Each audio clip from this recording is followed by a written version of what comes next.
Mechanical properties of fluid, आप 11th के लिए सेकेंड बुक का चैप्टर है बेटा, वो पढ़ रहे हैं, ठीक है ना। हाँ, और उसमें हम लोग एक पार्ट कर चुके हैं हाइड्रोस्टैटिक्स, बाकी हाइड्रोडायनेमिक्स आज शुरू करेंगे, ठीक है ना। तो इसका अगर आपको जो पीछे के वीडियोस हैं उनका जो क्लासेस है उनका मैं आपको वीडियो फॉरवर्ड कर दूंगा, वो रिकॉर्ड भी होता है सब, ठीक है। चलो राम, आपका भी छूट गया है चीजें, पीछे देख लीजिएगा, मैं वैसे प्लेलिस्ट पे डाल दूंगा उसको, ठीक है बेटा। आज हम स्टार्ट करेंगे हाइड्रोडायनेमिक्स। इससे पहले हमने क्या पढ़ा था बच्चों, हाइड्रोस्टैटिक्स। तो हाइड्रोडायनेमिक्स में फ्लूइड इन मोशन होगा बच्चों, हाइड्रोडायनेमिक्स में फ्लूइड इन मोशन होगा, फ्लूइड इन मोशन होगा, हाइड्रोडायनेमिक्स में फ्लूइड इन मोशन होगा, ठीक है। ठीक है बच्चों, सबसे पहले हम इसमें स्टार्ट करेंगे टाइप्स ऑफ फ्लो से। बच्चों पहला टॉपिक हमारा होगा types of flow. Types of flow, types of flow, types of flow, ठीक है बच्चों, सबसे पहला टॉपिक होगा। तो बच्चों फ्लो जो होता है वो दो टाइप का होता है।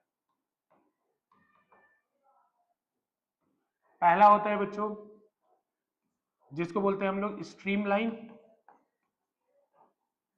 स्ट्रीमलाइन, और दूसरा होता है बच्चों टर्बुलेंट, दूसरा होता है टर्बुलेंट। तो किसी भी पाइप के अंदर दो तरीके से फ्लो हो सकता है फ्लूइड का, स्ट्रीमलाइन और टर्बुलेंट। बच्चों स्ट्रीमलाइन में क्या होगा, जैसे ये पाइप है,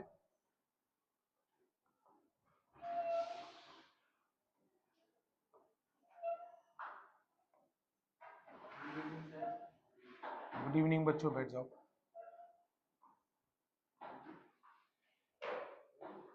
अभी बता रहे बच्चों, बस एक बार ड्राइंग बना लेते हैं। इसमें आप कुछ भी रैंडम ड्राइंग बना सकते हैं बेटा, इसमें आप कुछ भी रैंडम ड्राइंग बना सकते हैं। तो बच्चों स्ट्रीमलाइन फ्लो में क्या होता है, अभी स्टार्ट ही किया है, जल्दी से बैठ जाओ बच्चों। स्ट्रीमलाइन फ्लो में क्या होता है कि path of one fluid particle, जैसे बच्चों ये वाटर है, तो वाटर का कोई भी पार्टिकल अगर इस मीडियम के अंदर चलेगा बेटा, वाटर का कोई भी पार्टिकल एक मीडियम के अंदर चलेगा तो इस तरह से एक पाथ बनाएगा। जैसे वाटर का एक पार्टिकल है, वो इस पाइप के अंदर चल रहा है बेटा, तो एक पाथ बनाएगा। तो जब एक पाथ दूसरे पाथ को इंटरसेक्ट न करे तो उसको हम क्या बोलते हैं, streamline flow. when path of one fluid particle do not intersect with the path of another fluid particle then it is called streamline flow। बच्चों यहाँ पे इंटरसेक्ट कर जाता है, तो यहाँ पे आप जैसे चाहे वैसे बना सकते हैं, आप जैसे चाहे वैसे ड्राइंग कर सकते हैं, ठीक है ना। तो बच्चों यहाँ पे पाथ ऑफ, यहाँ लिख लेना नीचे, इसी के नीचे बच्चों दो पार्ट कर लेना अपने बुक में, यहाँ लिखना path of one fluid particle, path of one fluid particle, path of one fluid particle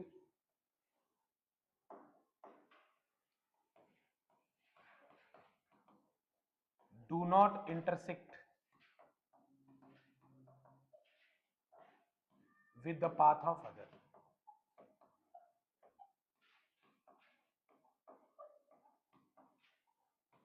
उसके अंदर लिख लेना बच्चों कि will intersect with the path of other, will intersect with the path of other, ठीक है ना बच्चों।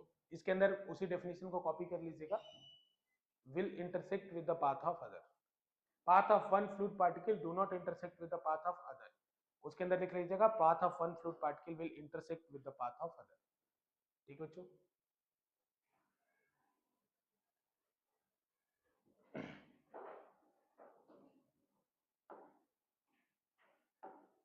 हो गया बच्चों।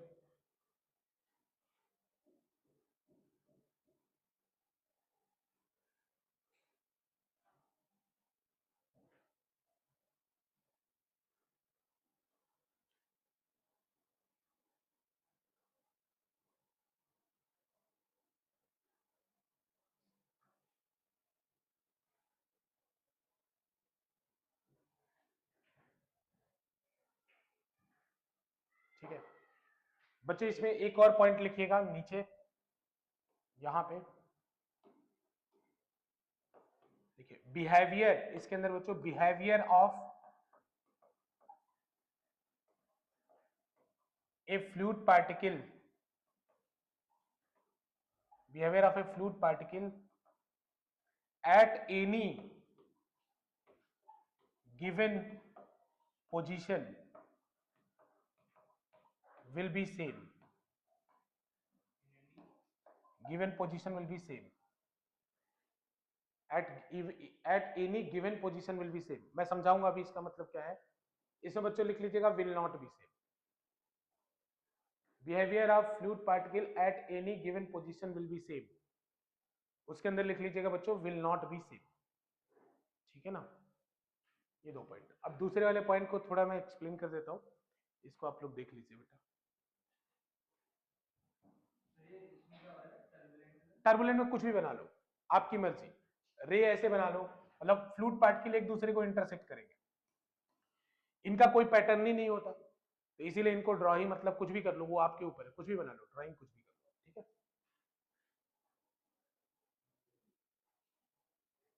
बच्चों, इधर ध्यान दो।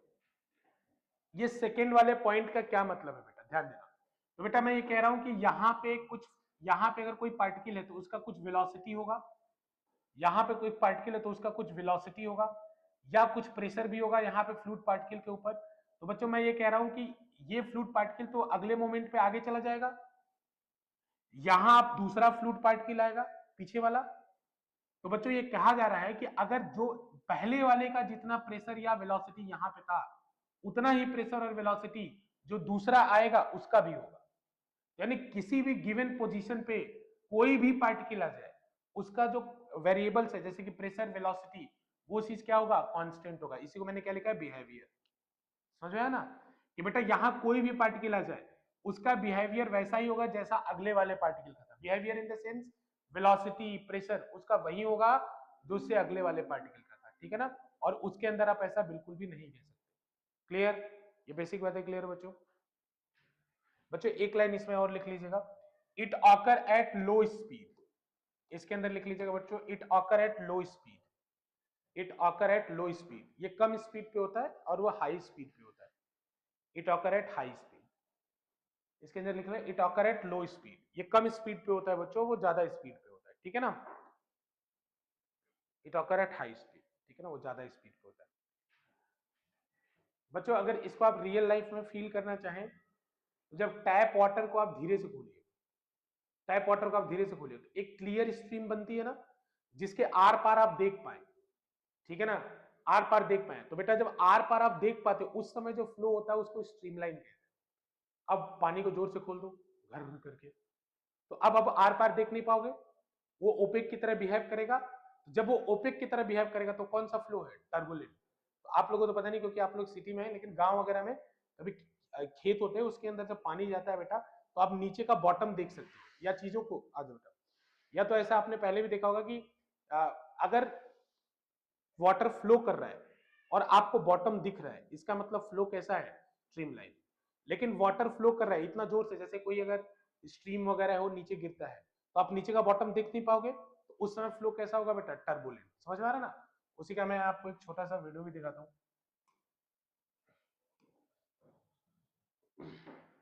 स्ट्रीमलाइन फ्लो आप लोग कभी एक्सपेरिमेंट करके भी देख सकते हैं खुद से, मैं बता दूंगा।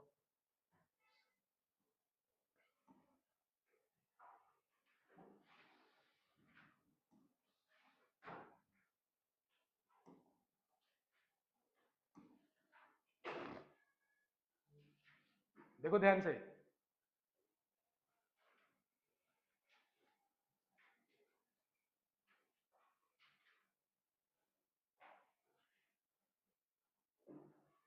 वो लग रहा था ना पानी रुका हुआ है, बट वो मूव कर रहा था।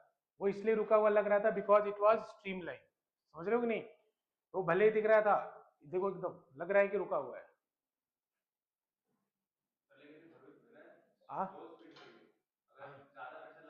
ज्यादा प्रेशर लगा दे तब भी हो सकता है। Low pressure, low pressure high speed, मतलब हाई स्पीड पे भी ऑकर होता है, मतलब low pressure high pressure low speed, high pressure या लो स्पीड पे, ठीक है। लेकिन ज्यादा कॉमनली आप ये लो प्रेशर पे ही होता है, सॉरी लो स्पीड पे ही होता है। ठीक है ना, क्लियर? इसका डिपेंड करता है ना बेटा कि जो सोर्स है वो कैसा है। अगर सोर्स रिजिड है तो ये आपको आराम से स्ट्रीमलाइन देखने को मिलेगा। ठीक है ना, इसका अगर कोई एग्जांपल देखना चाहता है तो बच्चे क्या करो, बलून ले लो, बलून के अंदर पानी भर दो, भर दिया, भरने के बाद बच्चों इस पर टेप लगा दो, ऐसे करके ऐसे करके ऐसे करके टेप लगाओ, फिर ऐसे करके टेप लगा दो। घर पे कोई एक्सपेरिमेंट करना चाहता है, ऐसा ही बनाना चाहता है घर पे कोई, तो इस तरह से टेप लगा दो थोड़ा और। अब फिर यहाँ क्या करो बच्चों, यहाँ पे पिन कर दो, बीच में पिन कर दो, बीच में पिन कर दो। ये थोड़ा और पास पास कर लेना टेप को कि बीच में थोड़ा सा जगह बचे, और उसमें पिन कर देना। पिन करोगे तो एग्जैक्टली आपको जैसा आपने देखने को मिला, देखा था ना अभी वीडियो में, एग्जैक्टली आपको वैसे ही देखने को मिलेगा। ये क्या ये करे, ये सपोर्ट को, सोर्स को रिजिड बना रहा है।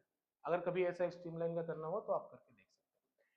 बच्चों सारी फिजिक्स जो है वो केवल स्ट्रीमलाइन फ्लो के लिए वैलिड है, कोई भी फिजिक्स टर्बुलेंट फ्लो के लिए वैलिड नहीं है, याद रखिएगा बच्चों। क्योंकि जिसका पैटर्न होता है उसी का स्टडी होता है, जिसका पैटर्न ही नहीं है उसका स्टडी क्या होगा।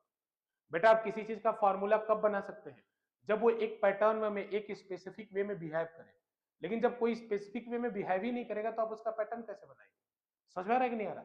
तो बेटा पूरी की पूरी फिजिक्स केवल स्ट्रीमलाइन फ्लो के लिए वैलिड है, it is not valid for turbulent flow. फिर बोलोगे सर कि सी में है ना, या रिवर में शिप भी तो चलते हैं, तो अगर उनको डिजाइन करना हुआ तो हम क्या करेंगे, फिजिक्स तो वैलिड ही नहीं है। तो बच्चों जब ऐसा कोई स्ट्रक्चर होता है, जैसे दिमाग में क्वेश्चन आता है बच्चों के कि अगर टर्बुलेंट फ्लो में फिजिक्स लगती नहीं था तो टर्बुलेंट फ्लो के लिए क्या करें, शिप कैसे बनाए, सबमरीन कैसे बनाए, ठीक है ना। तो बेटा उसका एग्जाम्पल होता है, जैसे मान लो आप बहुत बड़ा सैंपल बना रहे हो, एग्जाम्पल के लिए आप 10,000 केजी का, 10,000 केजी का एक सैंपल बना रहे हो। तो बच्चों जब इसको आप शिप, मान लो कोई छोटा सा बोट है जिसको आप बना रहे हो, तो बच्चों इसको जब आप सी में स्टडी करना चाहते हो, टर्बुलेंट वाटर में स्टडी करना चाहते हो, तो पहले हम एक छोटा सैंपल बनाते हैं। मान लो छोटा सैंपल बनाया 100 केजी का, और इसके ऊपर पैरामीटर का स्टडी किया कि क्या इफेक्ट हो रहा है, फिर उससे जो रिजल्ट आया उसको बड़े शिप में अप्लाई किया। तो मतलब जब हम इसके बारे में कोई चीज इसके लिए बनाते हैं तो हम लोग सैंपल डेटा पे बिलीव करते हैं।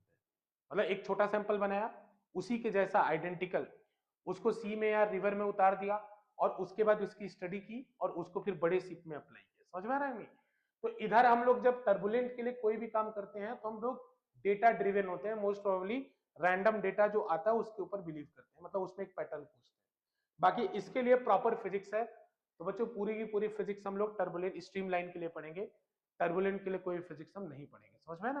तो पूरे फिजिक्स में जो आगे पढ़ने वाले हैं बच्चों, वो केवल और केवल स्ट्रीमलाइन फ्लो के बारे में पढ़ने वाले हैं। ठीक है, क्लियर है। जो बच्चे अभी आए देख लो बच्चों, ये 2 पॉइंट लिखवाया है और एक और लिखवाया है कि it occur at low speed.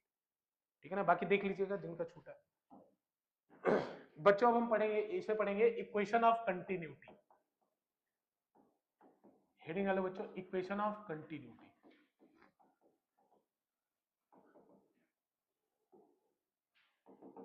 Equation of continuity, equation of continuity. देखो देखो अमाउंट ऑफ, लिखो वॉल्यूम ऑफ वाटर या volume of fluid, volume of fluid entering per second, volume of fluid entering per second into a pipe, volume of fluid entering per second into a pipe will be equal to the volume leaving per second from the pipe, the volume leaving per second from the pipe, देखो common sense कहोगे इसको, will be equal to the volume leaving per second from the pipe। बच्चों इधर ध्यान दो। बच्चों कोई भी पाइप है, ठीक है, कोई भी पाइप है, मैं एक रैंडम सा पाइप ले रहा हूं, बोलोगे ये कैसा पाइप है, फिर भी ठीक है। ठीक है, तो बच्चों अगर इसके अंदर पर सेकेंड 100 ml वाटर जा रहा है तो बाहर भी 100 ml आएगा। ठीक है ना, तो यही इक्वेशन ऑफ कंटिन्यूटी कहता है। और इसमें एक लाइन ऐड कर लो, it is based on conservation of mass. ये क्वेश्चन बार बार पूछा जाता है, continuity of equation is based on, it is based on conservation of mass, it is based on conservation of mass. बेटा कंजर्वेशन ऑफ मास पे बेस्ड होता है। एक थोड़ा छोटा सा प्रूफ है, इसको देख लो तुम लोग। ठीक है, एक छोटा सा प्रूफ है इसमें, देखो इधर ध्यान से। बेटा इसके अंदर वाटर फ्लो कर रहा है, तो मान लो यहाँ वाटर की स्पीड, क्योंकि मैंने जानबूझ के पाइप का डायमीटर चेंज किया है। पाइप का डायमीटर इसलिए चेंज किया बच्चों ताकि स्पीड चेंज हो जाए। अगर पाइप का डायमीटर सेम रहता तो स्पीड सेम रहता। तो बेटा डायमीटर चेंज किया, तो मान लो यहाँ पानी, पाइप का स्पीड है, ये वाला एरिया है स्मॉल है, या A1 ले लो, और यहाँ वाटर का स्पीड है V1, ठीक है। यहाँ वाटर का स्पीड है V2 और यहाँ का एरिया है A2। ठीक है बच्चों, तो हमें प्रूफ करना है कुछ इस तरह का इक्वेशन हमें प्रूफ करना है। A1 V1 is equals to A2 A1 V1 is equals to A2 V2 हमें प्रूफ करना है, यानी A into V equal to constant proof करना है। ये हमारा एम है जो हम इसके सहारे से प्रूफ करेंगे। ठीक है बच्चों, इसके सहारे से हम प्रूफ करेंगे। ठीक है, आगे चले बच्चों, इसमें चलो। तो बच्चों मान लो डेल्टा टी टाइम में यहां कुछ वॉल्यूम इंटर करेगा, डेल्टा टी टाइम में यहां कुछ वॉल्यूम इंटर करेगा। बेटा डेल्टा टी टाइम में मैं स्टडी कर रहा हूं कि कितना वॉल्यूम इंटर किया, तो बेटा डेल्टा टी टाइम में कितना वॉल्यूम इंटर करेगा, तो देखो ध्यान से देखना यहाँ पे डेल्टा टी टाइम में कितना वॉल्यूम इंटर करेगा बच्चों, निकालना। तो डेल्टा टी टाइम में यहां जो एंट्री किया होगा वो इतना आगे आ चुका होगा, इतना। तो यानी डेल्टा टी टाइम में ये जो पीछे का वॉल्यूम है जो इस तरह के शेप में कुछ आ रहा है, इतना वॉल्यूम इंटर कर चुका होगा। बिल्कुल ये दवा की तरह जैसे होता है ना, छोटा सा ऐसा इसको समझ लो सिलेंडर, स्मॉल सिलेंडर इस शेप का ये एंटर करेगा। तो बच्चों इसमें मैं ये निकालने वाला हूं कि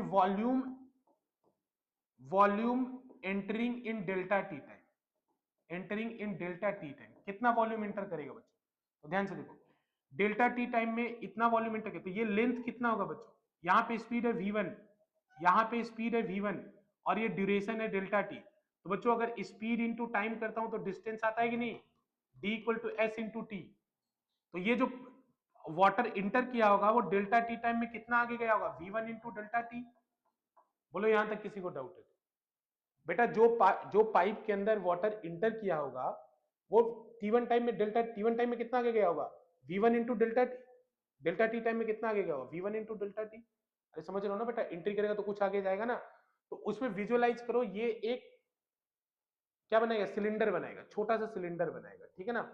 उस सिलेंडर का हमें वॉल्यूम निकालना है। तो बेटा वॉल्यूम का फॉर्मूला क्या होता है सिलेंडर का, पाई आर स्क्वायर एच। तो बच्चों पाई आर स्क्वायर एरिया ही तो होता है, किसका है, लिड का एरिया होता है, ये ढक्कन का एरिया होता है पाई आर स्क्वायर। इसको मैंने डायरेक्ट A1 मान लिया है, यहाँ पे A1 मान लिया है। तो बच्चों ये वॉल्यूम इंटर कितना करेगा, A1 into V into V1 into delta T. Area हो गया A1, बेटा स्पीड कितना था V1, तो डेल्टा टी टाइम में कितना लेंथ बनाएगा, V1 इंटू डेल्टा टी। तो बेटा एरिया इंटू लेंथ कर दिया जो कि एंट्री कर रहा है, तो कितना हो गया, जो वॉल्यूम इंटर कर रहा है वो पता चल गया। बच्चों अगर मास की बात करें तो बच्चों mass entering in delta T time कितना होगा बच्चों। तो अगर ये वॉल्यूम जो इंटर कर रहा है वो है, तो मास कितना हो जाएगा, डेंसिटी से मल्टीप्लाई कर दूं, तो बच्चों इसमें डेंसिटी से मल्टीप्लाई कर दोगे तो वो मास आ जाएगा जो पर सेकेंड इंटर कर रहा है। अब बताओ ये बात नहीं समझ में आया ना बच्चों, डेंसिटी का फॉर्मूला क्या होता है, मास अपॉन वॉल्यूम। तो अगर मुझे वॉल्यूम दिया है, मास चाहिए, तो क्या करूंगा, क्रॉस मल्टीप्लाई कर दूं, तो बेटा मास आ गया। तो मैंने ये निकाला कि डेल्टा टी टाइम में इतना लेंथ का पानी अंदर चला जाएगा, तो उतने लेंथ के पानी का वॉल्यूम कितना होगा, तो उस समय का जो एरिया है उससे मल्टीप्लाई कर दिया। बेटा ये डेल्टा टी ड्यूरेशन बहुत छोटा है, तो ये मत समझना कि सर एरिया तो बदल गया, हमने छोटा ड्यूरेशन ले जिससे एरिया न बदले। समझ में आ रहा है कि नहीं आ रहा है।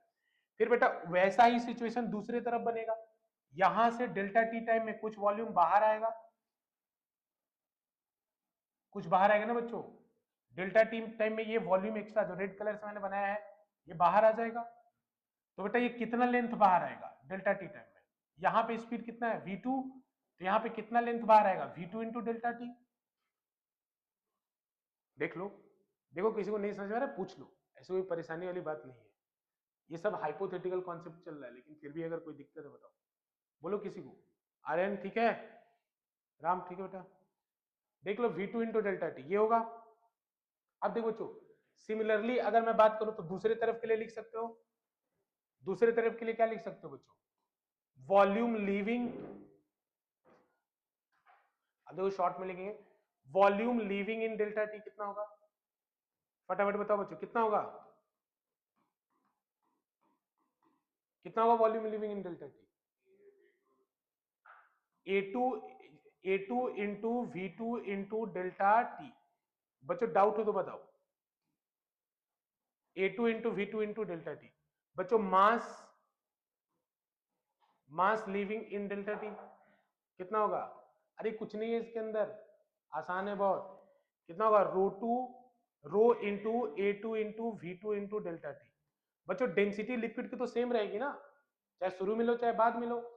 तो बच्चों इसी में by conservation of mass, by conservation of mass, by conservation of मास। बच्चों ये दोनों बराबर होने चाहिए, तो कितना हो जाएगा? Rho into A1 V1 delta T will be equal to, बच्चों डेल्टा टी है, rho into A2 V2 delta T.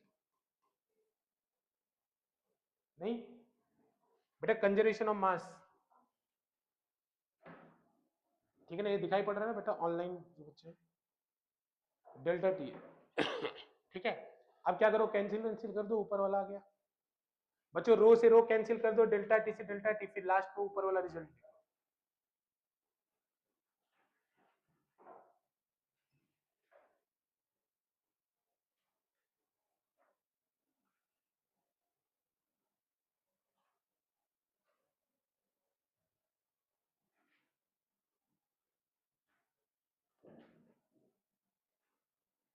देखो जिसको जहां नहीं समझ में आएगा वो बताएगा मेरे को।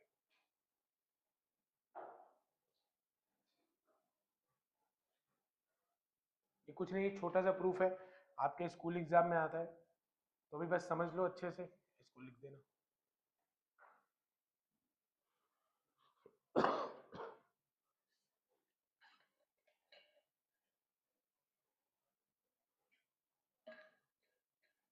कंजर्वेशन ऑफ मास पे बेस्ड होता है, जितना मास एंटर कर रहा है उतना मास लीव करना चाहिए।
करण स्क्रीनशॉट ले लो।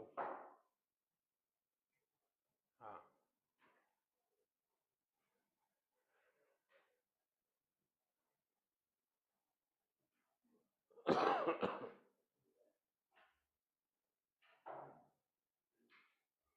ओके बेटा, अभी आप बाद में जब वीडियो मैं भेज दूंगा उसमें से लिख लेना, ठीक है ना, क्योंकि शुरू का थोड़ा सा छोटा है, बस 10-15 मिनट। और बाकी ये फाइनल एक्सप्रेशन है, A1 V1 equal to A2 V2 या A into V is equals to constant, area into velocity equal to constant. ठीक है, चलेगा बच्चों, जल्दी से लिखो बच्चों।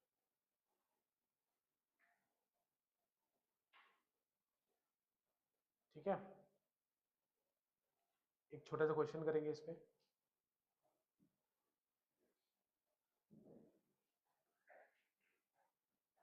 उससे पहले थोड़ा सा और समझते हैं बच्चों, एवी की यूनिट बताओ जरा, what is the unit of A into V? A क्या है यहाँ पे? एरिया। वी क्या है? Speed of flow. ठीक है ना बच्चों, तो एवी की यूनिट क्या होगी? What will be the unit of AV? AV की यूनिट क्या होगी फटाफट बताओ? Metre cube per second. तो बच्चों एवी की यूनिट होगी मीटर क्यूब पर सेकेंड। बेटा मीटर क्यूब को वॉल्यूम बोल सकते हो, मतलब वॉल्यूम का जनरली यूनिट होता है।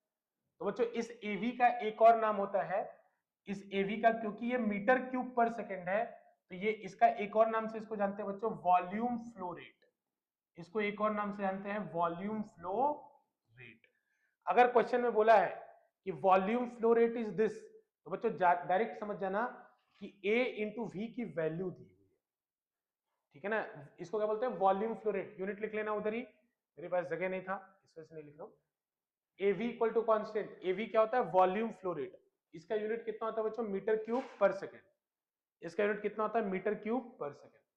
बच्चों देखो इधर, आगे चलो, ठीक है, कोई दिक्कत नहीं बच्चों। इसी में अगर जैसे एवी इक्वल टू कांस्टेंट है बच्चों, तो इस फ्लूइड के डेंसिटी से मल्टीप्लाई कर दो, तो बेटा रो एवी इक्वल टू भी कांस्टेंट होगा, क्योंकि कांस्टेंट में एक कांस्टेंट का मल्टीप्लाई करो तो भी तो कांस्टेंट होगा। और वैसे भी तो बच्चों यहां पे यूनिट निकालोगे तो क्या आएगा, यूनिट चेक करो बेटा, यहां पे यूनिट के तो डेंसिटी की यूनिट क्या होती है बेटा, केजी पर मीटर क्यूब। और इसका एवी का भी आपने यूनिट निकाला था, कितना आया था, मीटर क्यूब पर सेकेंड। तो बेटा मीटर क्यूब कट जाएगा, तो क्या आएगा, केजी पर सेकेंड। तो बेटा ये मास पर यूनिट टाइम है ना, तो इस रो एवी को क्या कहते हैं बच्चों, ये रो एवी को हम लोग यहीं पे लिख लेना कहीं, चलिए रो एवी को कहते हैं मास फ्लो रेट। क्या बोलते हैं बेटा, मास फ्लो रेट, इसी को बोलते हैं हम लोग मास फ्लो रेट। तो क्वेश्चन में डायरेक्ट एवी ना दे के कभी कभी आपको इस तरह से भी पूछा होता है, तो घबराना नहीं है।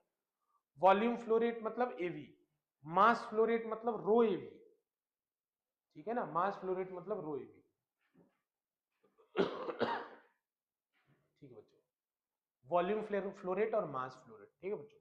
आओ देखो, अब ये देखो, ये बहुत ऐसे, इसको कुछ बड़ी चीज नहीं है ये, एवी इक्वल टू कांस्टेंट बच्चों, ये तो आपको पहले से पता था, बचपन से आप एक्सपेरिमेंट इसका करते आए थे। कैसे बच्चों, ये क्या कह रहा है कि एरिया, और जब एक पाइप में जब लिक्विड फ्लो करता है तो एरिया और वॉल्यूम का प्रोडक्ट क्या रहता है, कांस्टेंट रहता है, बोलता है। तो बेटा यानी इसका मतलब है कि अगर मैं एरिया को डिक्रीज करता हूं तो वॉल्यूम इंक्रीज करेगा। अरे कार वार कभी धोते वगैरह, बाइक वगैरह साफ साफ करते समय पाइप को ऐसे दबाते हो तो पानी तेज नहीं निकलता है, इक्वेशन ऑफ कंटिन्यूटी तो है। एरिया कम किया आपने तो स्पीड ऑफ फ्लो बढ़ गया कि नहीं बढ़ गया, तो इक्वेशन ऑफ कंटिन्यूटी है ना, कि एरिया कम किया वॉल्यूम बढ़ गया, है ना। अगर एरिया बढ़ा दोगे, सॉरी एरिया कम किया स्पीड बढ़ गया, हाँ। अगर उसी तरह से बच्चों एरिया बढ़ा दोगे स्पीड कम हो जाएगी, ये तो इक्वेशन ऑफ कंटिन्यूटी ही है। ये आप लोग डेली लाइफ में भी अपनी चीजों को देखते आ रहे हो। एक क्वेश्चन बच्चों, पाइप है, उसका डायमीटर डी है, डायमीटर डी, और उसमें speed of flow, speed of flow speed of flow v है। अब जिससे पूछूंगा वो बताएगा, कोई बोलेगा नहीं इसको। अगर इसी पाइप का डायमीटर लेटर स्टेज में इसका डायमीटर d/2 हो जाता है तो स्पीड ऑफ फ्लो क्या होगा, स्पीड ऑफ फ्लो क्या होगा, speed of flow will be what. अपने अपने आंसर निकाल लो, बोलो मत।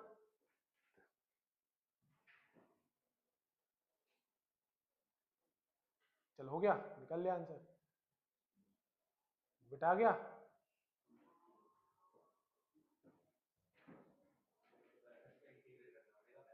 इंटीग्रेट करना पड़ेगा, कौन बोल रहा है, अरे राम ऐसा मत करो यार, बच्चों को मारो क्या तुम, हर चीज में इंटीग्रेट करोगे तुम।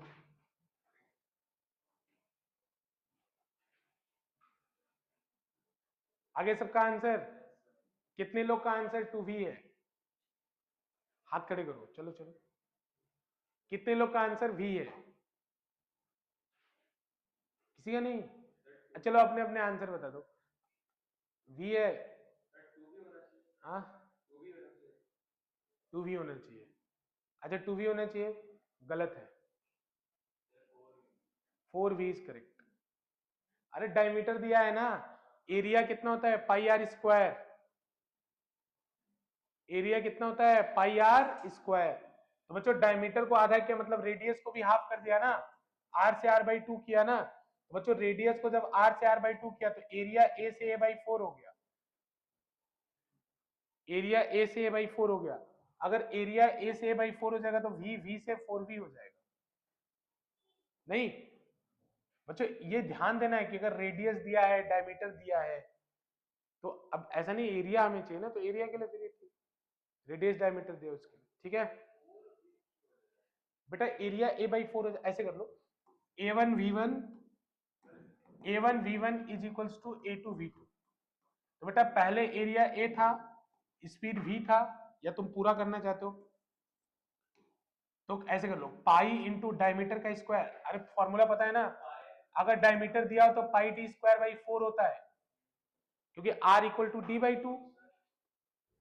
देखते हैं, तो पाई इंटू पहले कितना था, डी स्क्वायर बाई 4 इंटू ये v था, बाद में एरिया कितना हो गया, पाई इंटू पहले अगर D by two, pi into D by 2 हो गया, तो पाई इंटू डी बाई 2 का whole square by 4 into v2। अरे डायमीटर के टर्म में ऐसे होगा ना, तो 4 से 4 कट जाएगा, पाई से पाई कट जाएगा, अरे एरिया गलती से लिखा था मैंने, उसका कोई मतलब, हाँ हाँ हाँ वो गलती से। तो बच्चों यहाँ डी स्क्वायर से डी स्क्वायर कट जाएगा, यहाँ देख लो, तो v इक्वल्स टू कितना आएगा, v2 बाई 4, तो v2 बराबर कितना आएगा 4v। अरे डायरेक्ट भी देख लेना चाहिए, या डायरेक्ट देख लेते, एरिया a बाई 4 हो रहा है, अगर दो नंबर का प्रोडक्ट कांस्टेंट रहना है, अगर एक 4 से कम हो रहा है तो दूसरे को 4 से बढ़ना ही पड़ेगा, अदरवाइज तो कांस्टेंट रहेगा ही नहीं। समझ में आ रहा है कि नहीं आ रहा है, नहीं आ रहा है आंसर, देख लो जिसको नहीं आ रहा है बता दो मेरे को। बच्चों अगर, बस मैं ये बताना चाहता हूं कि एरिया की जगह डायमीटर दिया हो, रेडियस दिया हो तो सावधान रहना, एरिया देगा तो कर ही लोगे, एरिया में क्या दिक्कत है, एरिया डबल ट्रिपल हुआ तो उसका कोई दिक्कत नहीं, ठीक है ना। ठीक है चले आगे, घबरा मत, खुद सॉल्व करना, देखना इसको। अब बच्चों हम पढ़ेंगे बर्नौलीज थ्योरम। बर्नौलीज थ्योरम, जितने स्टार दिए जाए उतने कम। देखो दो चार बातें, पांच बातें फिजिक्स में ऐसे जो हम कहते हैं कि वो पक्का आएगा, जैसे अभी फर्स्ट बुक से बात, इक्वेशन ऑफ ट्रेजेक्ट्री का प्रूफ, चाहे बैंकिंग ऑफ रोड का प्रूफ, चाहे सैटेलाइट में एस्केप वेलोसिटी, या सैटेलाइट में तो बहुत सारे, ग्रेविटेशन में तो बहुत सारे है ना, वर्टिकल, अब तो वर्टिकल हट गया आप लोगों में से, नहीं तो वर्टिकल का प्रूफ, कुछ ऐसा टॉपिक होता था जो पक्का आता था एग्जाम में। तो सेकेंड बुक में से जैसे स्ट्रेस स्ट्रेन कर्व बताया था ना, स्ट्रेस स्ट्रेन कर्व वो इंपॉर्टेंट, वैसे बर्नौलीज, मतलब मोस्ट प्रोबेबली ऐसा होता है कि कोई ना कोई एग्जाम में इसका प्रूफ, अगर स्कूल 2-3 एग्जाम लेगा तो उसमें किसी न किसी में आ जाएगा, बर्नौलीज थ्योरम प्रूफ करना, ठीक है ना। तो बच्चों देखते हैं, चलिए इसके बारे में एक बार लिखते हैं हम लोग, लिखो इसके बारे में स्टेटमेंट लिखो पहले इनका, लिखो प्रेशर एनर्जी, प्रेशर एनर्जी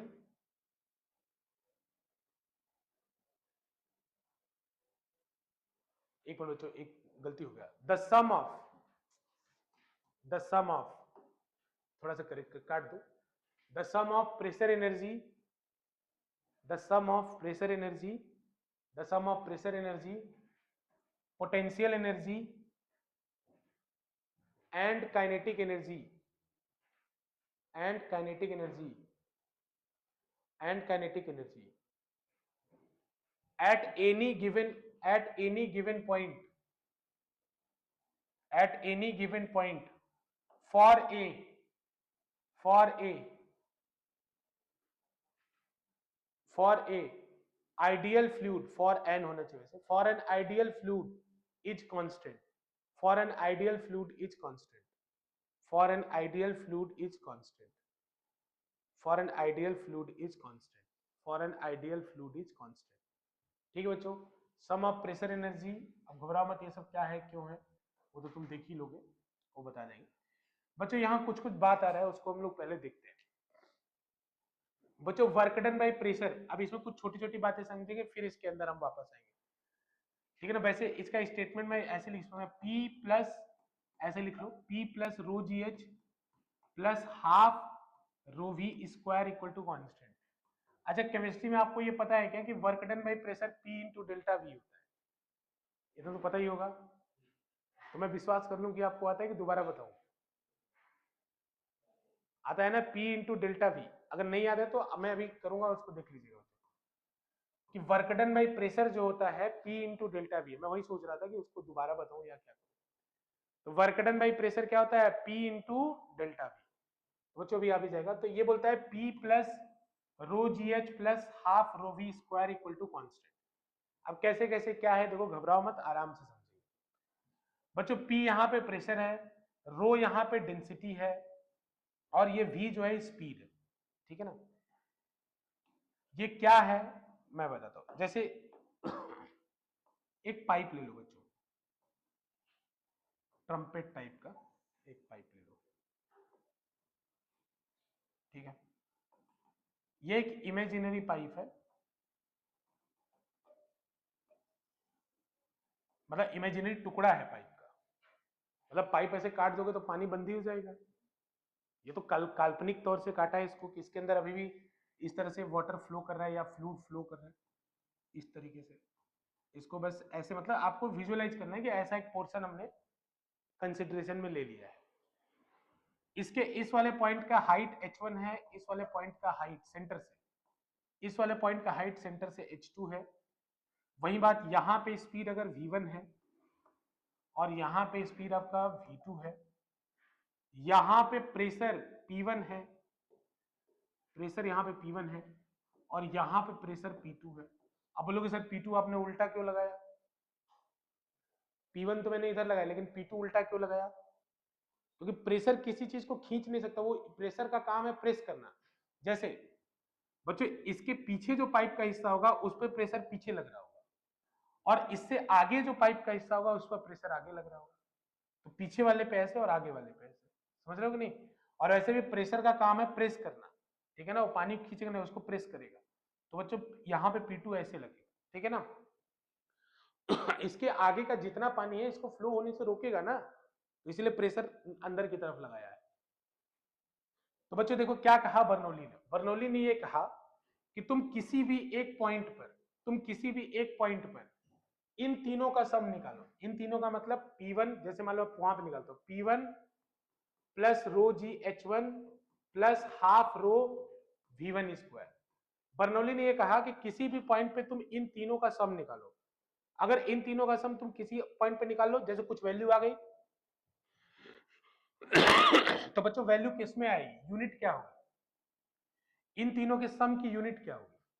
तो सुनो ध्यान से बच्चों, मैं लिखता हूं 10 न्यूटन फोर्स 10 न्यूटन plus 10 joule is equals to what. तुमसे पूछता हूं, ये गलत क्वेश्चन है ना, गलत क्वेश्चन है ना, क्योंकि जब कोई भी दो चीज जुड़ती है तो उसका नेचर सेम होना चाहिए, सेम होना चाहिए ना। तो बेटा जैसे यहां पे मुझे जब कोई चीज सम में हो फिजिक्स में, जैसे यहां सम में है, तो बच्चों इसमें किसी एक का भी यूनिट तुम्हें मालूम है ना, तो तुम्हें सबका यूनिट मालूम है। क्योंकि अगर न्यूटन होगा तो न्यूटन में जुड़ेगा,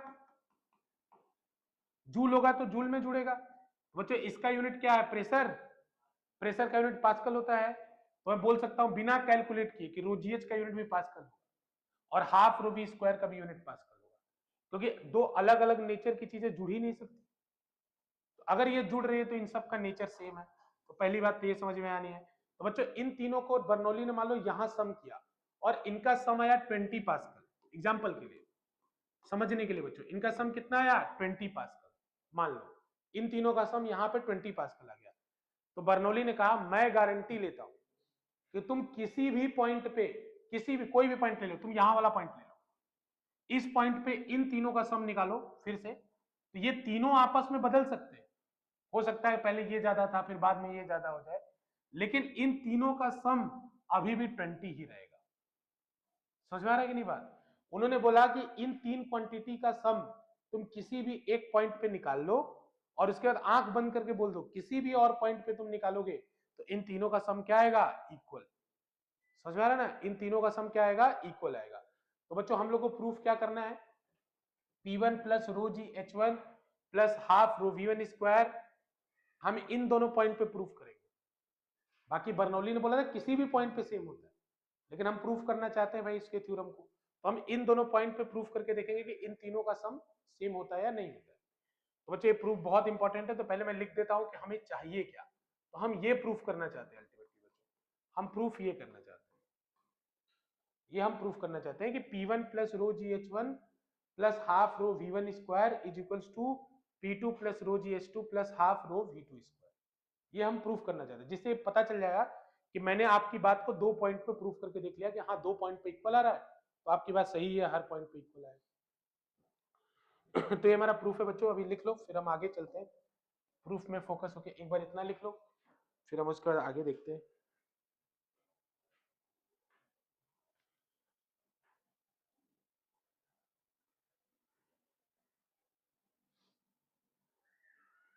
बहुत इंटरेस्टिंग चैप्टर है ये, फ्लूइड मैकेनिक्स।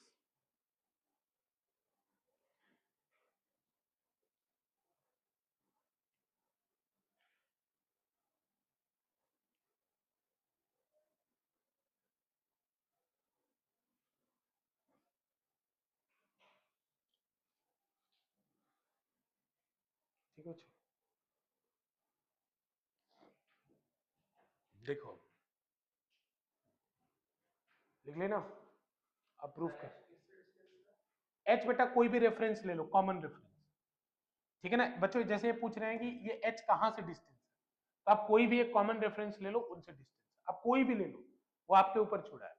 एच कोई भी कॉमन रेफरेंस है, ये रेफरेंस पॉइंट है। जैसे ग्राउंड ले लो, अभी समझने के लिए सबसे अच्छा रेफरेंस पॉइंट ग्राउंड होता है। रेफरेंस लाइन मुझे बोलना चाहिए, पॉइंट नहीं लाइन। बच्चों कुछ भी हो सकता है, लेकिन अभी के लिए सबसे सेफ क्या होता है, ग्राउंड होता है। तो ग्राउंड मान लो कि ग्राउंड से, ठीक है ना। चलो बच्चों आगे इसको प्रूफ करते हैं। तो बच्चों वही पुरानी बात कि मान लो delta V molecule, delta V का पार्टिकल यहां पे एंट्री किया, डेल्टा वी का वॉल्यूम यहां पे एंट्री किया, ठीक है ना। एक छोटा सा हिस्सा ले रहे हैं और उसी के ऊपर हम लोग फिर एनर्जी कंजर्वेशन करेंगे। तो बच्चों एक डेल्टा वी का मॉलिक्यूल, डेल्टा वी का पानी का एक छोटा सा टुकड़ा यहां एंट्री किया, जैसा पीछे हो रहा था। तो बच्चों कुछ समय बाद वो यहां पहुंचेगा, यहां पहुंचेगा, तो यही डेल्टा वी यहां बाहर निकलेगा। समझ में आ रहा है कि नहीं बच्चों, यही डेल्टा वी क्या करेगा, यहां बाहर निकलेगा। तो यही डेल्टा वी यहां बाहर निकला है, ठीक। एक डेल्टा वी का हमने मान लिया, डेल्टा वी का वॉल्यूम, डेल्टा वी का वॉल्यूम यहां पे एंट्री किया है और वही वॉल्यूम वहां पे बाहर निकल गया, ठीक है ना। देखो इसको प्रूफ करने के अलग अलग तरीके, ठीक है ना। तो तुम अगर अलग सोर्स को देखोगे तो कंफ्यूज हो जाओगे, इसलिए एक बार किसी एक से समझ लो बात। जैसे कुछ लोग इसको वर्क एनर्जी थ्योरम से प्रूफ करेंगे, किसी लोग, कुछ लोग उसको जो होगा, जैसे मैं प्रूफ करूंगा तो भी आसान वाले मेथड से, जिसमें सबसे आसान जो सबसे शॉर्टकट हो सकता है उससे प्रूफ करेंगे। बाकी इसका प्रूफ वर्क एनर्जी थ्योरम से भी हो सकता है, तो हम उधर नहीं जाएंगे, पीछे के चैप्टर का रेफरेंस नहीं लेंगे बच्चों, ठीक है ना। तो अभी ये डेल्टा वी का वॉल्यूम ऐसे एंट्री किया बच्चों, तो इन दोनों पॉइंट पे हम लोग एनर्जी कंजर्वेशन करना चाहते हैं। तो बच्चों ये ऊपर कौन लेके जा रहा है, ये इनको ऊपर कौन लेके जा रहा है, प्रेशर लेके जा रहा है। बच्चों इनको ऊपर लेके कौन जा रहा है, मेन ड्राइविंग फोर्स कौन है, प्रेशर है भाई। वेलोसिटी भी है लेकिन प्रेशर है। तो बच्चों हम इसमें लिख सकते हैं कि work done by pressure, work done by pressure, work done by pressure is equals to change in kinetic energy plus change in potential energy, ठीक है। बच्चों जब आप कोई काम करते हैं तो क्या होता है, जैसे किसी चीज को आप धक्का दीजिए, या तो उसकी स्पीड बढ़ेगी, और अगर वो रैंप पे रखा होगा तो उसकी हाइट भी बढ़ सकती है। यानी जब कोई भी इंसान काम करता है तो उसका वर्क जो है दो ही पार्ट में जाता है, मैकेनिकल वर्क, ठीक है ना। हम लोग फिजिक्स की बात कर रहे हैं, या तो काइनेटिक एनर्जी में जाता है या पोटेंशियल में जाता है। तो प्रेशर ने कुछ काम किया, उसकी वजह से काइनेटिक और पोटेंशियल कुछ बढ़ गए। तो बच्चों वर्क डन बाय प्रेशर, तो यहां प्रेशर ने कितना काम किया देखना ध्यान से, P1 into delta we.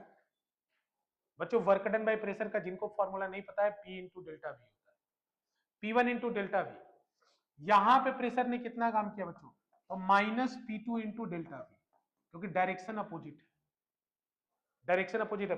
P2 इधर है यानी फोर्स इधर लग रहा है, वेलोसिटी इधर है, तो 90 का मतलब 180 का एंगल है ना बेटा। माइनस क्यों लगा, क्योंकि पार्टिकल ऐसे निकल रहा है और फोर्स, भाई प्रेशर के कारण फोर्स आएगा, फोर्स पीछे लग रहा है, तो इन दोनों के बीच में 180 का एंगल है, तो यहाँ पे साइन माइनस आया। समझ में आ रहा है कि नहीं, minus P2 into delta we.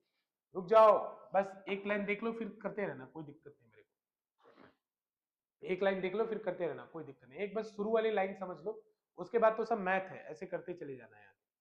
बस शुरू वाली लाइन देख लो लिखा कैसे, बच्चों is equals to change in kinetic energy. तो बच्चों काइनेटिक एनर्जी का फॉर्मूला हमने पढ़ा है half into M into V square. तो बच्चों हमको तो इस डेल्टा वी का मास चाहिए, तो मास के लिए क्या करो, डेंसिटी से मल्टीप्लाई कर दूं, डेंसिटी से मल्टीप्लाई कर दूं बच्चों। तो अगर इसमें रो इंटू डेल्टा वी कर दूं तो ये मास हो गया, इंटू बेटा यहाँ का speed, final minus change in kinetic energy निकालना है ना, तो फाइनल स्पीड जैसे v2 का स्क्वायर, देखो मैं लिख रहा हूं, ये सही लिख रहा हूं या गलत लिख रहा हूं, देखना जरा बेटा। वर्क डन हुआ, फाइनली उसकी स्पीड v2 होगी, और शुरू में उसकी स्पीड कितनी थी v1। तो बेटा अगर इसको खोल दोगे तो half M v2 square minus half M v1 square होगा। तो दोनों में हाफ एम को कॉमन ले लिया है, पूरा लिख दूं, ठीक है ना बेटा। ये हाफ, ये m है, ये पूरा क्वांटिटी क्या है, ये डेल्टा m है, ये क्वांटिटी क्या है, डेल्टा m है। तो half into m into final वाली kinetic energy v2 square minus half into m into v1 square. तो बेटा हाफ m कॉमन ले लिया। अरे जल्दी हो जाएगा डिराइवेशन, इसलिए क्या है, छोटा सा डिराइवेशन बनेगा, पक्का देख लो, कोई दिक्कत तो नहीं बच्चों। Plus change in kinetic energy, तो काइनेटिक एनर्जी का फॉर्मूला होता है mgh, तो mgh2 माइनस mgh1, समझ रहे हो कि नहीं। तो mg कॉमन ले लूं, mg कॉमन ले लूं बच्चों, तो mg को हम क्या लिख सकते हैं, रो इंटू डेल्टा वी। तो rho into delta we m हो गया, rho into delta we m हो गया, इंटू जी बेटा, इंटू जी, और इंटू h2 माइनस h1। अब देख लो यहां तक किसको नहीं समझ में तो बताओ बस, किसी को कहीं डाउट इसमें तो बता दो बस, हो गया प्रूफ। तुम डेल्टा वी काट के 1 वाले टर्म को एक तरफ ले आओ और 2 वाले को एक तरफ, प्रूफ हो गया। घबराओ मत, डेल्टा वी से हर तरफ डिवाइड कर दो बच्चों, डेल्टा वी कट जाएगा ना, कॉमन लेके काट सकते हैं ना, देख लो डेल्टा वी यहां से निकलेगा तो P1 माइनस P2 आएगा बच्चों, यहां से डेल्टा वी या दोनों तरफ डेल्टा वी से डिवाइड कर दो, तो यहां कितना होगा, P1 minus P2 is equal to half rho V2 square minus V1 square होगा, plus rho G, rho G H2 minus H1, H2 minus H1, H2 minus H1। देखो बच्चों, इसको मैंने एक चीज बोला था, डेफिनेशन में लिखवाया था प्रेशर एनर्जी, अच्छा पहले लिख लो तो इसको कंफ्यूज नहीं करता हूं, आगे बता दूंगा।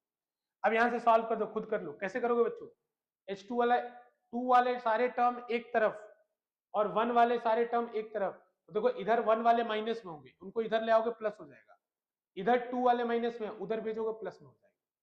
अब कर लो, अब वो वाला इक्वेशन जो ऊपर लिखे वो अपने आप आ जाएगा, तुम बस इधर से बस यही समझना था, ये बर्नौली का प्रूफ है, ये सबसे आसान प्रूफ है, इससे कॉम्प्लिकेटेड भी वर्जन भी अपने पास है।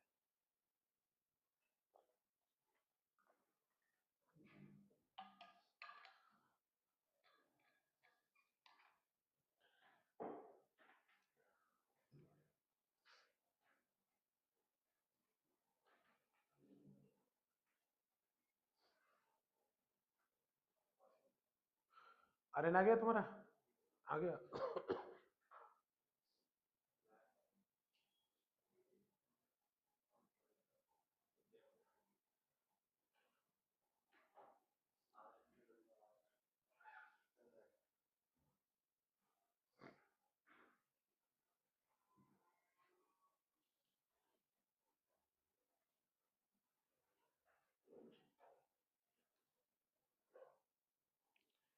बच्चों सब जो माइनस है उसको दूसरे तरफ भेज दो, जो माइनस है उनको दूसरे तरफ भेज दो, अपने आप प्लस हो जाएंगे, तुम चिंता मत करो किसी चीज की, जो माइनस है उनको दूसरे तरफ भेज दो, सिंपल बात है, ऊपर वाला रिलेशन जो लिखा है बेटा वो आ जाएगा,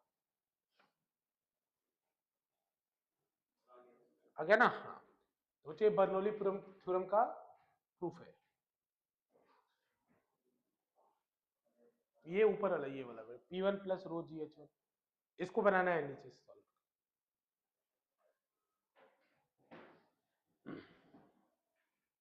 ठीक है। ये इससे प्रूफ हो गया, बाद में लिख देंगे P plus rho ji H plus half rho V square equal to constant, वो प्रूफ हो गया, ठीक है ना। एक बात देखते हैं थोड़ी सी, ठीक है बच्चों, हो गया, देखो इधर, चलो मुझे बताओ, इसमें ऐसे बस छोटा सा बता रहा हूँ बच्चों, नोट करके, काइनेटिक एनर्जी का फॉर्मूला क्या होता है, हाफ एम वी स्क्वायर होता है ना बच्चों, अब मैं अगर kinetic energy per unit volume निकालूं, पर यूनिट वॉल्यूम निकालूं, तो बच्चों यानी मैं क्या निकाल रहा हूं, के बाई वी, तो ये किसके इक्वल आएगा, half into M by V into V का स्क्वायर। तो बच्चों एम बाई वी क्या होता है, डेंसिटी, मास अपॉन वॉल्यूम क्या होता है, डेंसिटी, तो ये किसके इक्वल हो जाएगा, हाफ रो वी स्क्वायर। अब देखो बच्चों, इसीलिए मैंने डेफिनेशन में इसको कहा था kinetic energy per unit volume, बोला था ना sum of pressure energy, kinetic energy and potential energy per unit volume, तो it is kinetic energy per unit volume is equals to half rho V square. बच्चों इसी logic से potential energy कितना होता है, mgh, तो potential energy per unit volume कितना होगा, पर यूनिट वॉल्यूम कितना होगा, potential energy per unit volume, पर यूनिट वॉल्यूम होगा mgh, p बाई वी निकाल लो बच्चों, बड़ा वी वॉल्यूम है यहाँ पे, तो m बाई वी क्या जाएगा, m by V into G into H, तो बच्चों m बाई वी क्या हो जाएगा, रो हो जाएगा, इसी को हम लोग क्या बोले थे, rho ji h. It is potential energy per unit volume, rho ji h का मतलब potential energy per unit volume, ठीक है ना, मतलब समझ रहे हो ना। बर्नौलीज थ्योरम का डेफिनेशन याद करने का तरीका, पोटेंशियल, अब प्रेशर का भी देख लो, पहले प्रेशर ही आया है, प्रेशर का भी देख लो, हो गया ना बच्चों, ठीक है, क्लियर है, इधर ही कर दे रहा हूं, प्रेशर का भी चेंज नहीं करना पड़ेगा। प्रेशर का देखो बच्चों, वर्क डन बाई प्रेशर या प्रेशर एनर्जी कितनी होती है, P into delta we, delta we क्या होता है, वॉल्यूम, जिस वॉल्यूम के लिए आप निकाल रहे हैं, तो अगर प्रेशर है, वर्क डन या पर यूनिट वॉल्यूम निकालें या pressure energy per unit volume निकालें, इसको एनर्जी भी कहते हैं बच्चों, प्रेशर एनर्जी, तो ये कितना आएगा, P के बराबर आएगा, तो pressure energy per unit volume P के ही बराबर आता है, क्योंकि P into delta we energy होती है, डेल्टा वी डिवाइड कर दो तो P ही बचेगी, तो pressure energy per unit volume is equal to P, pressure के ही इक्वल होती है, तो इसीलिए बोला था pressure energy per unit volume, देखो डेफिनेशन भी कुछ बड़ा नहीं, pressure energy per unit volume, kinetic energy per unit volume and potential energy per unit volume, the sum of pressure energy per unit volume, kinetic energy per unit volume and potential energy per unit volume is equal to constant, बस यही है Bernoulli theorem, ठीक है ना, और उसका ये final expression आया है, ठीक है बच्चों।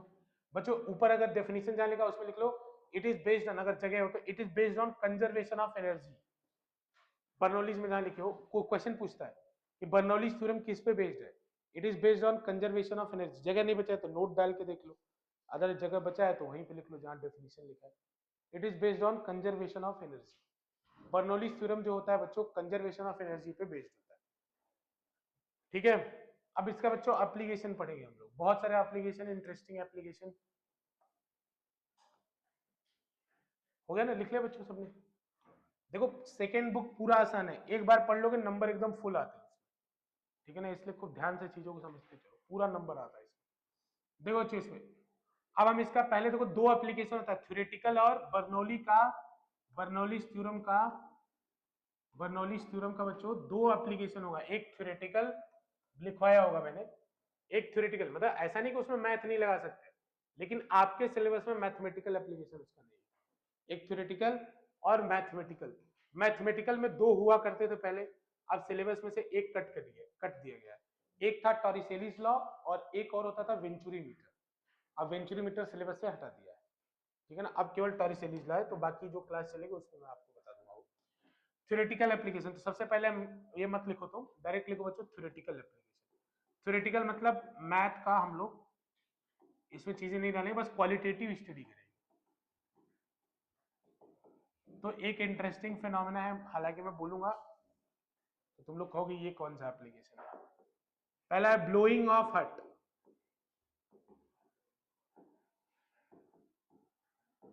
अरे झोपड़ी, तुम्हारे बचपन का घर, तुम लोग घर बनाना होगा ऐसे ही तो बनाते हो ड्राइंग में, ऐसे घर में रहते हो तुम लोग, लेकिन बनाते यही वाला हो, है कि नहीं, तो ब्लोइंग ऑफ हट, तो देखो बच्चे एक बात बताते हैं इसमें, ब्लोइंग ऑफ हट में क्या सिनारी है, देखो अगर मान लो ये गांव वाँव में जो लोग रहते होंगे कभी गए होंगे, रहते नहीं होंगे तो उनको पता होगा, ठीक है ना, ये एप्लीकेशन नहीं है, गरीब की झोपड़ी उड़ रही है, ऐसा कुछ सेट टाइप का, क्या तुम्हें नहीं समझ में आ गया ना? ऐसा सेट टाइप का। तो देखो अगर मान लो बाहर तूफान आ गया, एग्जांपल समझो, बाहर तूफान आ गया, तो अगर बाहर तूफान आया, बहुत जोर की हवाएं चलने लगी, बहुत जोर की हवाएं चलने लगी, तो हमें एक्सपेक्टेशन ऐसा था कि ये झोपड़ी ऐसे थी, ऐसे थी, तो ये ऐसे गिर जानी चाहिए थी, उसी के साइड में ऐसे गिर जानी चाहिए थी। लेकिन हुआ क्या, ये झोपड़ी पहले ऐसे ऊपर उठी सीधा, जैसे किसी ने उसको ऐसे ऊपर उठाया हो, फिर ऐसे साइड में गई। लोगों ने बोला ये कैसा चमत्कार है, ये तो बहुत भारी चमत्कार है, मतलब ये ऐसे ऊपर उठी फिर ऐसे साइड में गई, ऐसा क्यों हुआ? तो नहीं, इसका रीजन बर्नौली है, मतलब उठेगी ही क्यों? पहले तो हवा, ये दीवार है ना चारों तरफ, तो ये ऊपर उठी क्यों? सुनो ध्यान से, अरे कुछ लिखना है नहीं, डायरेक्ट समझना है। ये बर्नौली तुम चलते फिरते साइड में अपनी चीजों को देख सकते हो, ठीक है ना? मैं इसका है हालांकि वो भी बनाया है, एक्सपेरिमेंट भी किया हुआ है, वो भी दिखा दूंगा अगर देखो, कल दिखा दूंगा, नहीं तो नेक्स्ट क्लास में। देखो इधर ध्यान से, ये हट है, इसके दो पॉइंट के बारे में विचार करो, एक अंदर और एक बाहर, दो पॉइंट के बारे में विचार करते हैं।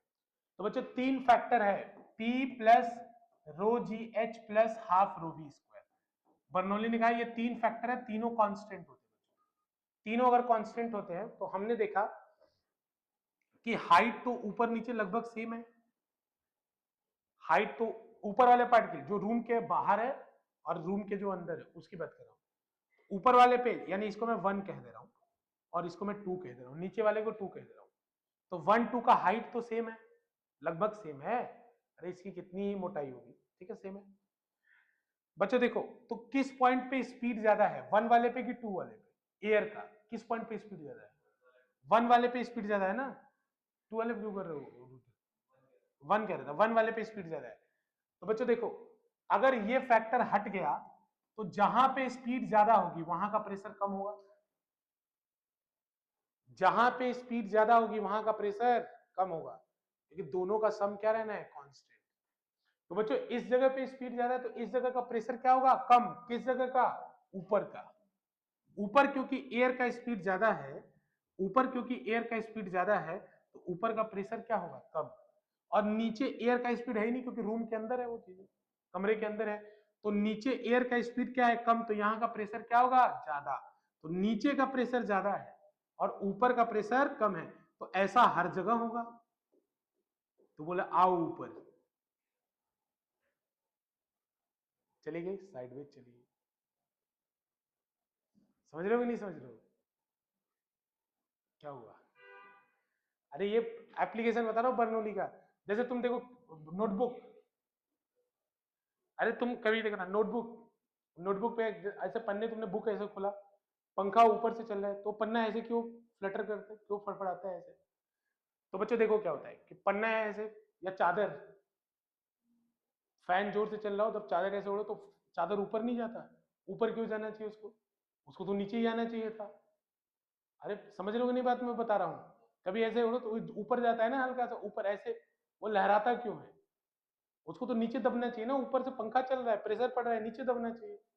तो देखो क्या होता है दोनों ही केस में, ऊपर एयर की स्पीड ज्यादा, तुम लोग समझ चुके हो, और नीचे एयर की स्पीड कम, तो प्रेशर कहाँ का ज्यादा, नीचे का, तो ये ऊपर की तरफ ऐसे आता है, ऊपर की तरफ उड़ता है।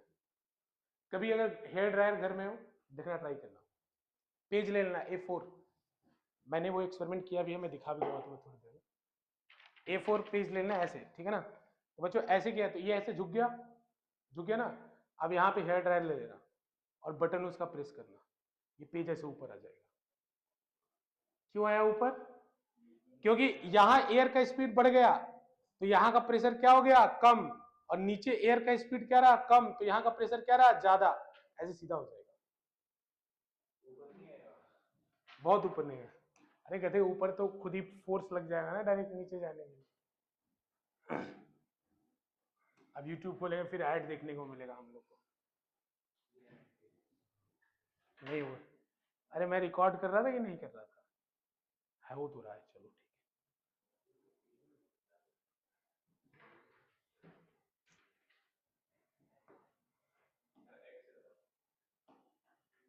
भाई ये क्या करवाएगा मेरे से? अरे भाई प्रीमियम सब्सक्रिप्शन हो गया, चलो बहुत।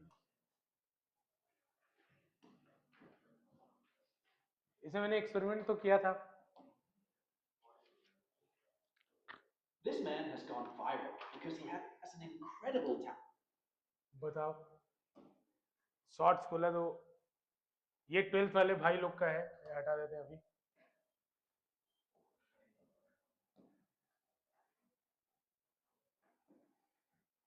कौन सा एक्सपेरिमेंट है? किया तो था यार, लेकिन लास्ट ईयर किया था।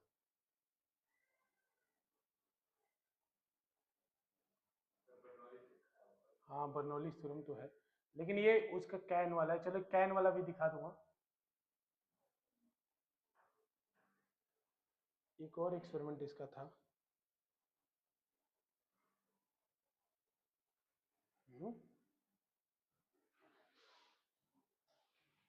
हाँ सर छोड़, चलो छोड़ दूंगा मैं। वो पेपर वाला जो मैं कह रहा था ना, वो मैंने किया, वो पेपर वाला मैं दिख रहा था।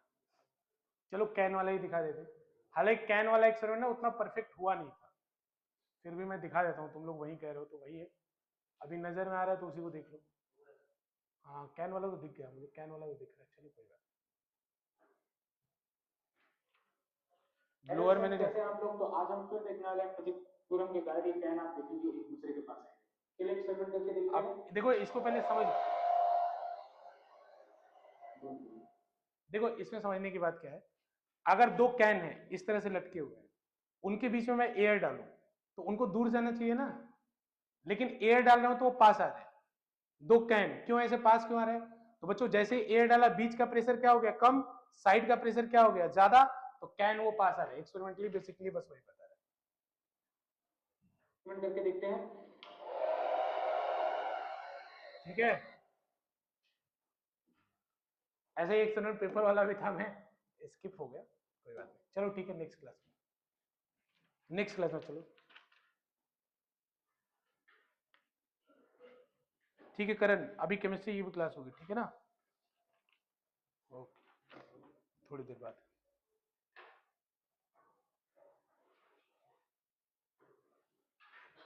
बच्चों